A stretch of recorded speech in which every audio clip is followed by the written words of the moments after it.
It's time. She's spilling the tea. This is The Rumor Report with Angela Yee on The Breakfast Club.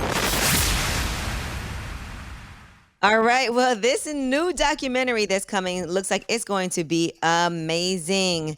And it is about Rick James. It's revealed by his former manager, Kerry Gordy. It's a new documentary called Bitchin', The Sound and Fury of Rick James. It premiered Tuesday night at the Tribeca Film Festival. It is available to stream on Tribeca at home starting now. You got to pay for it, but it'll be on Showtime later on in September. Just a FYI if you want to wait for that. But it sounds too amazing. I might have to pay for this one and watch it and not wait till September 3rd on Showtime.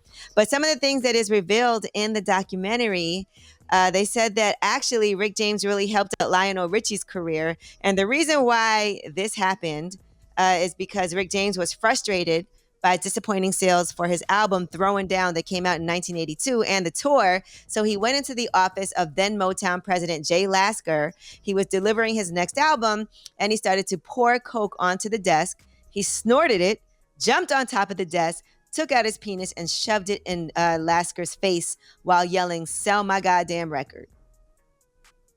You know what's crazy? That story sounds nuts until you say it's Rick James. When Cocaine is a hell of a drug. Yeah, when you teased it earlier, I was like, what? But when you say it's Rick James, I'm like, okay. The Adventures of Rick James. That's Rick James. Now, just so you know, Kerry Gordy is the eldest son of Berry Gordy, who founded Motown. So he's the person who's announcing all of this and kind of making sure that we get all of these amazing stories. There's one surprise that comes early in the movie. It's revealed that in the beginning of his music career, he fled to Toronto to escape the Navy, and he went by the name of Ricky Matthews. So he was in a band with Neil Young back then, in a 60s band, until their manager actually dimed him out for deserting it, and he ended up in trouble for that. Now, here's the trailer for that documentary.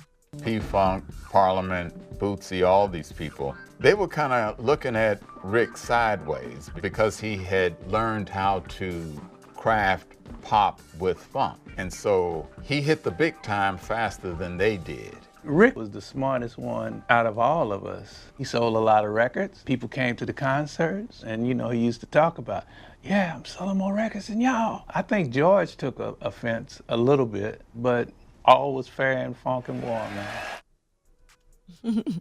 He sounds like a character, and if you hear some of these stories, and that's what made Lionel Richie as big as he did, because the label decided to push Lionel Richie after Rick James did that stunt with the cocaine and taking out his penis. They said the president was just like, Lionel Richie. That's all he said when he left the office. In other words, that's who we're going to be concerned about now. They also said that even though he was a very freaky guy, he had his own limits. His sexual exploits were more, you do that to that person, let me watch, I want to orchestrate. According to his ex-wife, he wasn't personally involved. He was not that kind of super freak. He didn't let people touch him. He wasn't like in the orgy. He would watch the orgy. So he's a director. Yeah, yes. More like that. Yeah.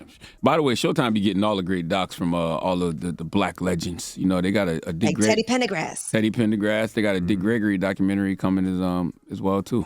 So salute to Showtime. All right, now Wendy Williams is talking about the Foxy Brown book, and she's spilling some tea that we don't know is really true. Now, my girl Kim Osario is writing Foxy Brown's memoir. Shout out to Kim. Can't wait to read it. Yes, that memoir is coming out in December. Here is what Wendy Williams said. I remember when Foxy and Jay-Z had I'll Be. Yeah, that was a good one. Okay, Foxy was the star of that. Jay-Z was standing in the corner, wringing his hands, talking about, okay, all right, what do I do next? And then, this was allegedly a romantical thing. It's all right, I'll say alleged, but we know. Yeah, she hit it before Beyonce.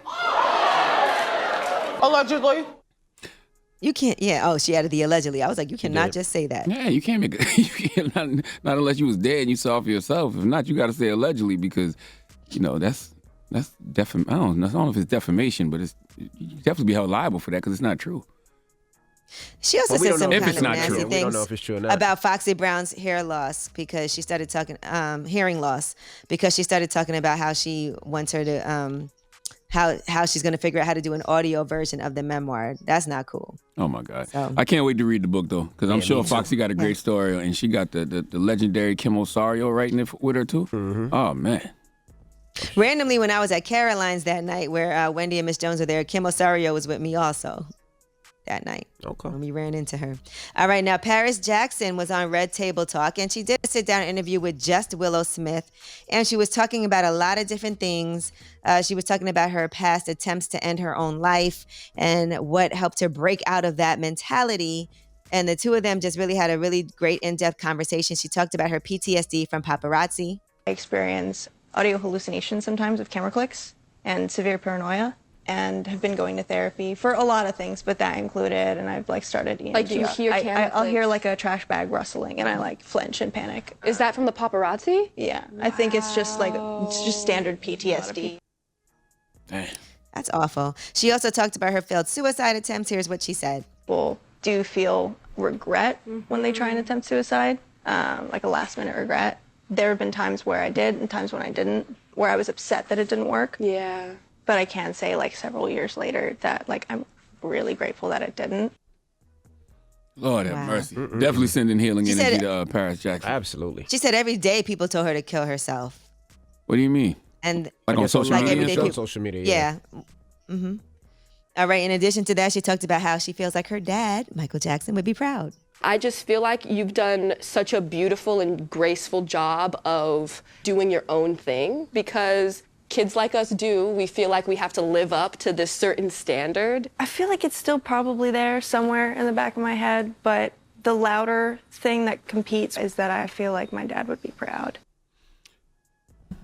Yeah, I'm sure you would be. Thank God for therapy. I hope that she's, doing the work to get a handle on all that trauma she's dealing with.